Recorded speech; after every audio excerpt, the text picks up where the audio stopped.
الفيديو ده يا ابو عمو هخليك تعمل مصنع وانت قاعد مكانك في بيتك، واعمل انتاج وبيع زي ما انت عايز. اللي قدام مننا دي تحفة، وده طين صلصال. بنغرز نص التحفة في الطين الصلصال وبنخرمها في الجناب زي ما احنا شفنا. تمام. اللي قدام منيني ربر مع مصلب. كيلو الربر بياخد 100 جرام مصلب. بتدي اول طبقة في التحفة، وتاني طبقة احنا سرعنا الفيديو بس عشان خاطر وقت حضراتكم. تاني طبقة دي بتديها لها عشان خاطر تحط الشاش فيها. الشاش ده بيديها عمر طويل.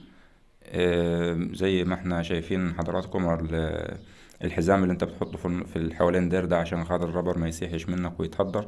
بنعمل لها الجراب. طبعا الجراب بيكون من البوليستر وسبداج وكابلنا اللي انتوا شايفينها دي، زائد مصلب اللي احنا بنحطه دي.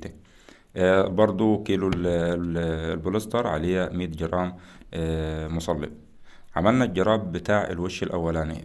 بنخلع الطينة واحدة واحدة من التحفة بتاعتنا، وبنقص الحواف اللي هي الزيادات أو الروايش اللي هو في القالب زي ما احنا شايفين. يا ريت تتابعونا على قناتنا عشان بننزل فيها جميع أنواع الاسطمبات. ولو حد حابب برضو يتواصل وعايز الاسطمبات يخش على رسائل الصفحة. خلينا التحفة بالبريل. جبنا طبعا أول طبقة أو أول وش قدام منينا البراور. بندي لها هوا على قد ما نقدره عشان خاطر ما تسيبش فيها بقعة هوا. بتدي وتداني تاني وش. تاني وش حاطين عليه الشاش. تالت وش بقى اللي هو بتغطي بيه الشاش. احنا كده بنعمل الجراب اللي هو بتاع الوش التاني. البوليستر زي ما احنا قلنا كيلو بوليستر عليه 100 جرام مصلب. حد عايز الخامات، حد عايز الاسطمبات، يخش على رسائل الصفحة. قسينا الحواف بتاعة التحفة زي ما احنا شايفين. آه، التحفة بسم الله ما شاء الله. أي قالب، أي حاجة، أي تحفة عايز تعملها تقدر تعملها وأنت قاعد مكانك في بيتك. يا ريت اخواتنا ما ينسوش يشاركوا المنشور، يمكن انت تكون سبب في رزق ناس تاني. الجبس اللي احنا حطيناه دي اول مرة عشان خاطر الاسطمبة جديدة، يعني مش تحت شرط تحطه انت عندك.